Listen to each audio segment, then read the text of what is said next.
What's up, old school homies? I'm gonna teach you guys some of the novelty waves in Seal Beach and Long Beach. Nobody really surfs these spots very much, if ever, and it would be hard to because they don't break very often due to man pretty much modifying the shoreline. A lot of the wave conditions are different too, like the sandbars are in weird places. So I'm going to show you guys a lot of the different sandbars that form up, actually help you catch waves. Some of these spots have been named and then some of them haven't. So this is my own personal one in Long Beach. Nobody surfs in Long Beach, but it's not actually true. Sometimes if there's a hurricane, you'll get waves that come past this jetty. Now, Long Beach has a jetty out here in the ocean. You can't actually totally see it unless you really look for it. But if you squint, you could see that there's rocks blocking all of the waves from coming into Long Beach. And it's a jetty maybe like a half a mile out there. That's why there's no waves in Long Beach, right? Sorry to break it to you. But if there is swells coming from Mexico, like a hurricane, some south swells that are really strong, they can kind of go through this and get muffled. And the only place that I've seen them break is right here at the end of Long Beach. Now, Long Beach has a peninsula that ends with a jetty. And this jetty actually has a canal right here, and it goes into the yacht club. So this is actually the inside of like California. Like this is all the mainland of California over here. And there's a bay right here. You take your boat out and you come out at 5 miles an hour, hopefully. And then you can go out into the ocean. But right next to it is another exit. And this is weird because this is the exit to the San Gabriel River. Now, you guys have seen me up in the mountains. This is where the actual San Gabriel River ends. What's unique about it is that there's a power plant over here in like Los Alamitos or something, and they cool their turbines down with the water. So when the water comes out, it's steaming. It's really hot. Sometimes it's like a jacuzzi.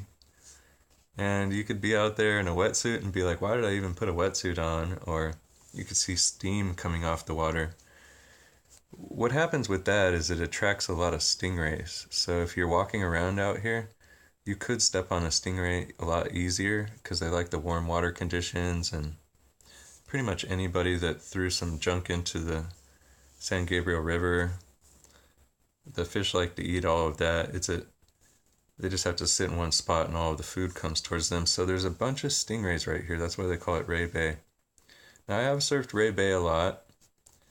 People get scared because there's jetties on both sides of you, so you have to leave the shoreline and then kind of just hang out in the middle of two jetties.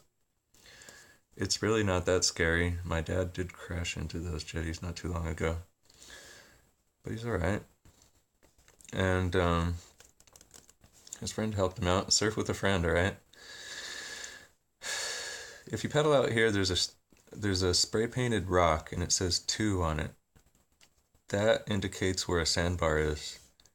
So if you do paddle out from, parking your car over here in Seal Beach and you walk all the way to the end of the beach and then you see this jetty, you have to paddle out to 2, where you see the 2 spray painted, and stay positioned right there at 2. And eventually, the sets take a long time to come, but you will catch a decent wave here and there. And they kind of die out more when you get towards here because the water gets deeper and then shallower. Okay, like it's shallower around here too. It's uneven. It's really depends on the river conditions and then the wave conditions. Because actually another sandbar could form up kind of at the tip of the inside of this canal. And if there's a hurricane, you can actually catch a wave on my other break that I made up called No Way, because I've never seen anybody catch the barrels that form up over here. Barrels. Okay, everybody has heard about cloud break. Actually, nobody has, but this is one of the only toe-in surf spots in Orange County. Cloud break is like way out there, okay? It's not halfway out there. Cloud break is more like over here. Now, this is weird because this jetty kind of forms at an angle and then the sand kind of fills up over here. You can catch a good right once in a while. I've really never seen this shit break. So rare. So rare. And if it's not like 2 times over your head, it doesn't form up like good enough to like be inside of a wave. You know, it forms up and like you could ride it, but then it goes away. Unless it's like super huge and you have like a jet ski pulling you in. But then like if there's any paddle surfers, they'll shut you down with the whole like pull in thing. Yet that is an amazing spot. I gotta check out some videos of that. I've never seen anybody surf this, okay? Now the skimboarding spot, bodyboarding spot, oh yeah. You gotta hit the south side. The south side of Seal Beach is awesome. It's a big old slab that forms because of not only this weird kind of jetty that's not that far away. This does affect why the shore is so steep right here. Plus, it is a little bit of a hole because there's a jetty right here. So you catch this badass little slab wave.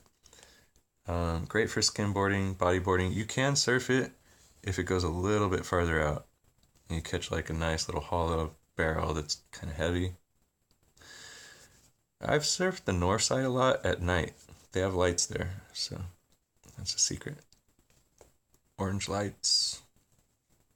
Where else? Yeah, if there's a hurricane, it'll fucking wallop through the breakwater in Long Beach. Half a mile out, there's this big old breakwater. And if a hurricane could break out through there and the sand is pumping through the canal, you can catch a wave at Syringes.